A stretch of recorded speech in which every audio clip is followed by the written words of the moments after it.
मित्रों, मेरा नाम प्यारे लाल है और मैं बिहार का रहने वाला हूँ। आज मैं आपको मेरे मित्र के साथ घटी एक सच्ची घटना पेश करने जा रहा हूँ। मेरे मित्र का नाम वसीम है और हम बचपन से ही बहुत अच्छे दोस्त हैं और हमारी हर एक बात एक दूसरे से शेयर करते हैं। हम जब कॉलेज में आए थे तब उसकी सगाई हो गई थी। वो उसकी मंगेतर से, जिसका नाम रेशमा था, से बहुत प्यार करता था और वो दोनों रात भर मोबाइल पर बातें करते रहते हैं।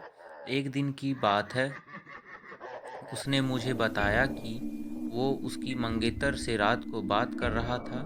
वसीम ने उसकी मंगेतर को मिलने के लिए बोला तो उसकी मंगेतर बदली हुई आवाज़ में बोली, तू जा ज़्यादा मत बोल वरना तेरे को वहीं दफन कर दूंगी। वसीम एक बार तो ये सुनकर चौंक गया और फिर सोचा वो शायद मजाक कर रही होगी।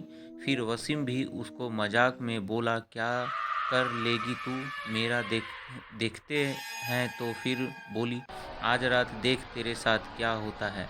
यह कहकर उसने मोबाइल रख दिया। अगली सुबह जब वसीम मुझसे मिला तो वो अपनी आप बीती बताने लगा। उसने मुझे रात को फ़ोन वाली बात बताई और उस रात उसके साथ जो हुआ वो बताया। उसने बताया कि रात को 2-3 बजे आसपास अचानक उसकी नींद खुली और उसके सामने एक सफ़ेद लंबी दाढ़ी वाली आदमी बैठा था। वो बोलने लगा, ले आ गया मैं, अब देख तेरे साथ क्या होता है। उसने वसीम के गले को पकड़ लिया। ऊपर मेरी सांसें रुक गई। वसीम ने उसी वक्त अल्लाह का नाम लेते हुए नमाज पढ़ना शुरू कर दिया और वो उसके सामने से गायब हो गया। मुझे उसकी बात सुनकर बड़ा अचंभा हुआ कि ऐसे कैसे हो सकता है। उसके अगले दिन वसीम ने फिर अपनी मंगेतर से मोबाइल पर बात की और बोला, कल रात तुम मुझे क्या अनाप शनाप बोल रही थी। उसकी मंगेतर ने कहा, ऐसा कैसे हो सकता है जबकि कल तो मैंने फ़ोन ही नहीं किया था। ये सुनकर वसीम के रोंगटे खड़े हो गए और उसने तुरंत फ़ोन काट दिया। उसी वक्त वसीम ने मुझे फ़ोन किया कि उसकी मंगेतर की तबीयत खराब है और कल उसके घर पर चलना है। अगले दिन हम दोनों तैयार होकर वसीम की मंगेतर के घर गए। वहाँ हमने दरवाज़ा खटखटाया तो उसकी मंगेतर सामने खड़ी थी और बदली हुई आदमी की आवाज़ में बोली, तू फिर आ गया ना। तूने अगर अंदर कदम रखा तो यहीं पर तेरा जनाजा निकाल दूंगा।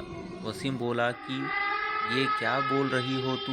वसीम आगे था और जैसे ही उसने घर में कदम रखा, उसकी मंगेतर ने दीवार पर टंगी तस्वीर उतार कर वसीम के सर पर दे मारी।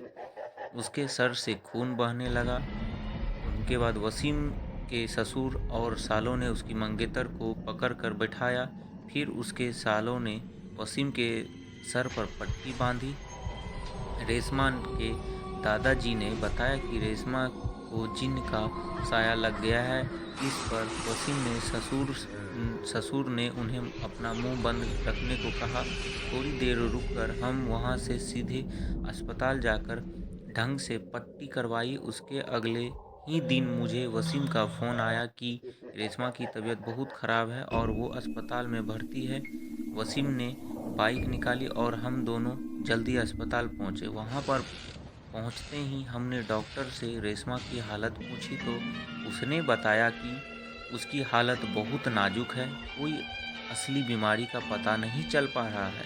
और उसके घर वालों को डॉक्टर ने रेशमा को घर ले जाने को कहा। सभी हैरान थे कि ऐसी क्या बीमारी है जिसका इलाज डॉक्टर के पास भी नहीं है।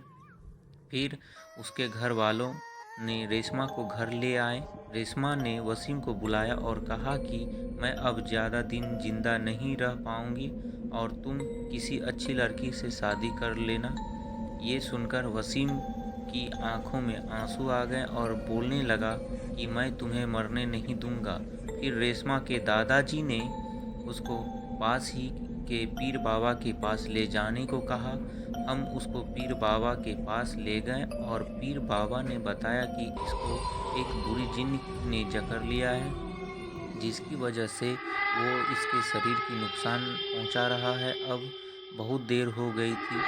फिर बाबा ने बताया कि इसका एक ही इलाज है, यहाँ से 80 किलोमीटर दूर एक दरगाह है, वहाँ इसका इलाज हो सकता है। और बाबा ने बताया कि इसके साथ वही इंसान जाएगा जिसे वो सबसे ज़्यादा चाहती है। वसीम ने कहा कि मैं चला जाऊंगा, मुझे बाइक भी चलाने आती है। रात के 3 बजे वसीम और रेशमा दोनों बाइक पर निकल पड़े। लेकिन आधे घंटे बाद किसी का फ़ोन आया कि वसीम और रेशमा दोनों एक्सीडेंट में मर गए। ये सुनकर मेरा रो रो कर बुरा हाल हो गया। मेरा सबसे करीबी दोस्त अब इस दुनिया में नहीं रहा। दोस्तों, ये कहानी कैसी लगी? अगर अच्छी लगी तो लाइक और सब्सक्राइब करना ना भूलें।